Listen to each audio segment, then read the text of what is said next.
Hello everyone.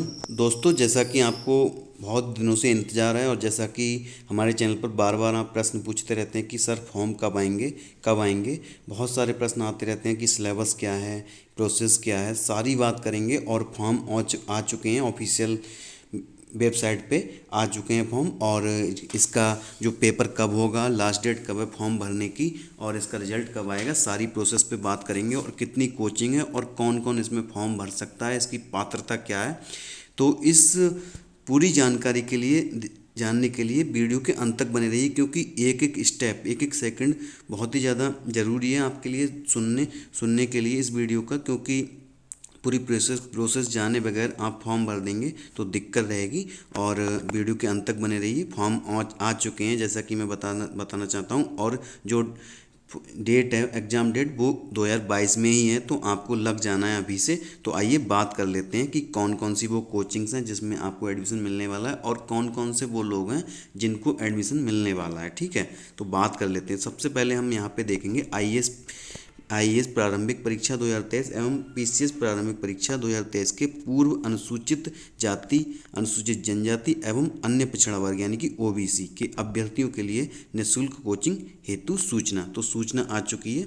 तो इसमें क्या है कि जैसे यहाँ पे आपकी कोचिंग दिखाई जा रही है, यहाँ पे कितनी जैसा कि मैं बताना चाहता हूँ कि मैं भी इस कोचिंग में से, जो छत्रपति साहू जी महाराज शोध एवं प्रशिक्षण संस्थान भागीदारी भवन है, इसी का स्टूडेंट हूँ। अभी वर्तमान में यहीं पर हूँ, यहीं से वीडियो आपको प्रोवाइड करा रहा हूँ। तो जैसा कि मैं आपको बताना चाहता हूँ, जैसा कि यहाँ पे लिखा है कि समाज कल्याण विभाग उत्तर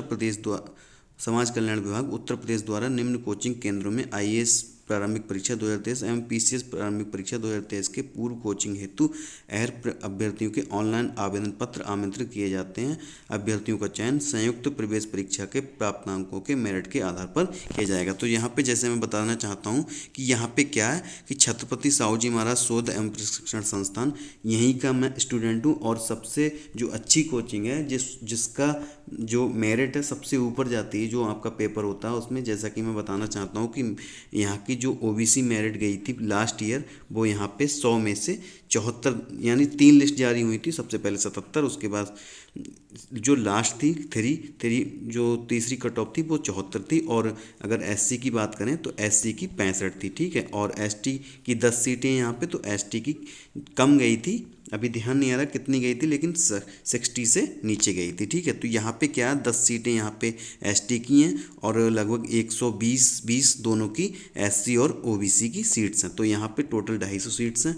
बाकी अगर गर्ल्स की बात करें तो आदर्श पूर्व परीक्षा प्रशिक्षण केंद्र अलीगंज लखनऊ, केवल महिलाओं के लिए 150 सीट हैं यहाँ पे।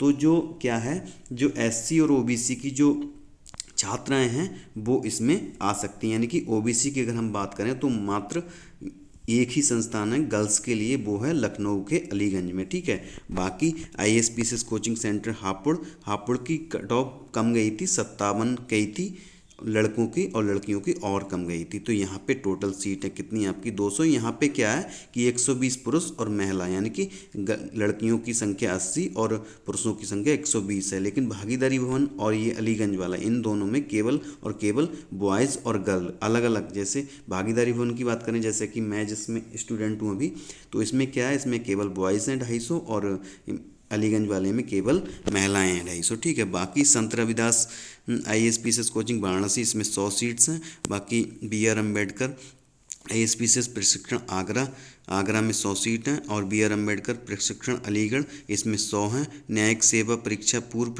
प्रशिक्षक, अगर जैसे पीसीएस जे वगैरह की तैयारी के लिए 50 सीट्स आपकी प्रयागराज में हैं। और एक इस साल नया जो सेंटर बना है, वो कौन सा बना है आपको, राजकीय IAS PCS coaching centre Gorakhpur, ये नया सेंटर बना है। तो यहाँ पे जैसा कि हम देखेंगे 250, 150, 400, 200, 600, 600, 300, 900, 950 सीटें थी। तो यहाँ पे क्या है, 100 सीट इस साल बढ़ गई हैं, तो टोटल सीट कितनी हो गई है, 1050। ठीक है, अब आगे बात कर लेते हैं। तो यहाँ पे क्या है, महिला अभ्यर्थियों हेतु केवल आदर्श, जैसे कि मैं बता चुका हूँ पहले, अन्य पिछड़ा वर्ग एवं अनुसूचित जनजाति के अभ्यर्थियों हेतु भागीदारी भवन पुरुषों के लिए, तथा आदर्श पूर्व परीक्षा प्रशिक्षण केंद्र लखनऊ महिलाओं के में ही कोचिंग की सुविधा है, यानी कि जो ओबीसी की महिला यानी कि जो बॉयज़ और गर्ल्स हैं उनके लिए केवल और केवल 2 कोचिंग हैं, जो कि हैं आपकी अलीगंज वाली लड़कियों के लिए और भागीदारी वन जिसमें कि हम स्टूडेंट हैं उसमें बॉयज़ के लिए। ठीक है, ये है। तो अब परीक्षा की बात कर लेते हैं। तो इसमें क्या है, 100 बहुविकल्पीय प्रश्न आएंगे,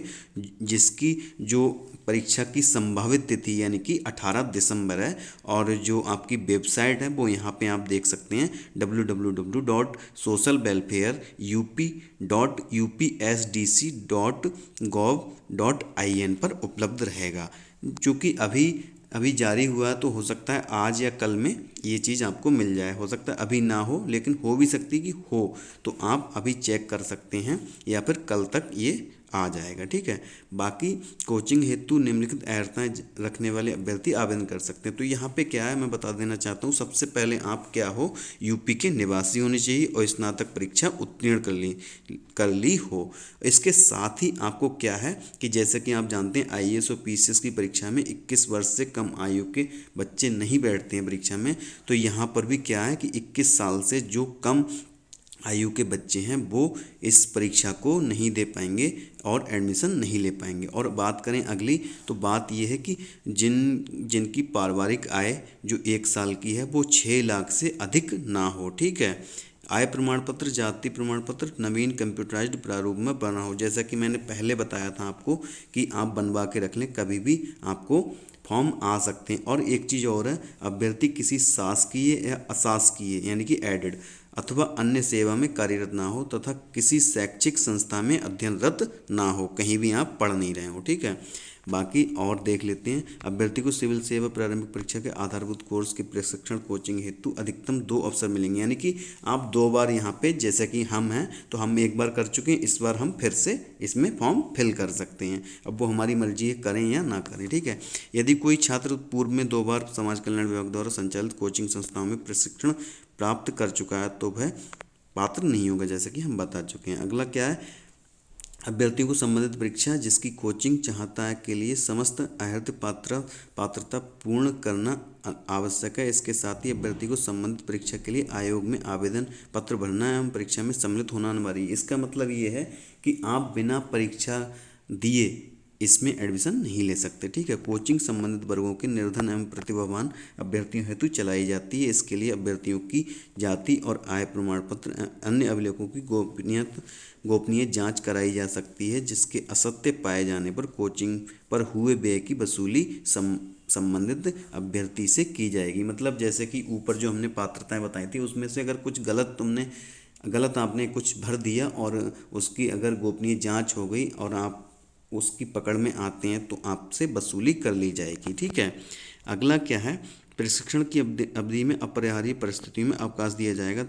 यथा बीमारी अथवा किसी अन्य सेवा की परीक्षा हेतु जिनके लिए आवेदन कर चुके हैं जिनका उल्लेख आवेदन पत्र में होगा। इसके अतिरिक्त किसी अन्य, यानी कि यहाँ पे क्या है कि परीक्षा के लिए ही छुट्टी मिलती, जो कि आपने जब यहाँ पे एडमिशन लेंगे तो एक फॉर्म मिलेगा, उसमें भरा जाएगा कि हम अगले जो 10 मंथ हैं जिसमें हम कोचिंग करेंगे इसके दौरान आप कौन कौन सी परीक्षा देने वाले हैं उसमें उसका उल्लेख करोगे, उसी के लिए आपको मिल जाएगा। बाकी परीक्षाओं के लिए छुट्टी मिल जाती है, जैसा कि हम यहाँ पे हैं तो हम जानते हैं इस चीज़ को, तो आपको छुट्टी मिलती रहेगी। टोटल छुट्टियों की बात करें तो 15 छुट्टियाँ हैं। ठीक है, यहाँ पे अगला क्या है, अगला यहाँ पे क्या है, अभ्यर्थी दिनांक 10 नवंबर 2022 से 30 नवंबर यानी कि 20 दिन का आपको समय है जिसमें कि आप फॉर्म फिल कर सकते हैं। ठीक है, उसके बाद क्या होगा, उपरोक्त कोचिंग सत्रों में अंतिम रूप चयनित अभ्यर्थियों को काउंसलिंग के उपरांत प्रवेश दिया जाए। काउंसलिंग के समय अभ्यर्थी को ऑनलाइन आवेदन पत्र की हार्ड कॉपी के साथ समस्त शैक्षिक अंक पत्र प्रमाण पत्र जाते,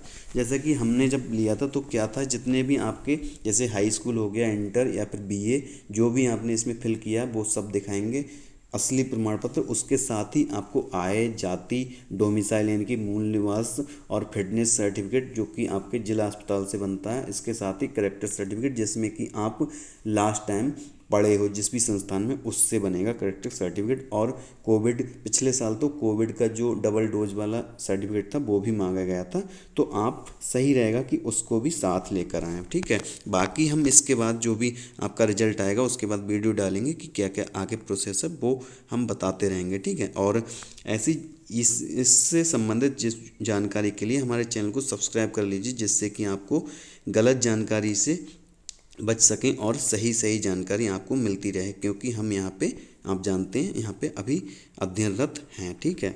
और कोचिंग हेतु चयनित अभ्यर्थियों की सूची विभागीय वेबसाइट पर उपलब्ध रहेगी। जो सूची आती है, जैसे कि आप परेशान ना हो कि आपका जैसे फर्स्ट सूची में नहीं आया और आप 2 नंबर से रह गए, तो हो सकता है आपका अगली सूची में नाम हो या फिर तीसरी सूची में नाम हो, क्योंकि ऐसा होता है कि जैसे आप जानते हैं रिजल्ट आते रहते हैं विभिन्न परीक्षाओं के, तो क्या होता है कि फॉर्म इसमें भी भर देते हैं, बाद में किसी कारणवश या तो जॉब की वजह से या फिर किसी पारिवारिक कारण की वजह से एडमिशन नहीं ले पाते हैं, तो उनकी जगह पे सूची जारी होती रहती, जब तक कि बच्चे पूरे नहीं हो जाते सूची संस्थान जारी करता रहता है, ठीक है। ये है। बाकी आपका जो सत्र है वो आपको जनवरी के प्रथम सप्ताह से संभावित है प्रारंभ होना, ठीक है। बाकी जो भी होगा वो हम आपको बताते रहेंगे। और वीडियो को लाइक करें और चैनल को सब्सक्राइब कर लें, जिससे कि आपको सही जानकारी मिलते रहे और आपके एडमिशन होने तक आप बिल्कुल भी भ्रमित ना हो, इसलिए आप चैनल को सब्सक्राइब करें। धन्यवाद दोस्तों, जय हिंद।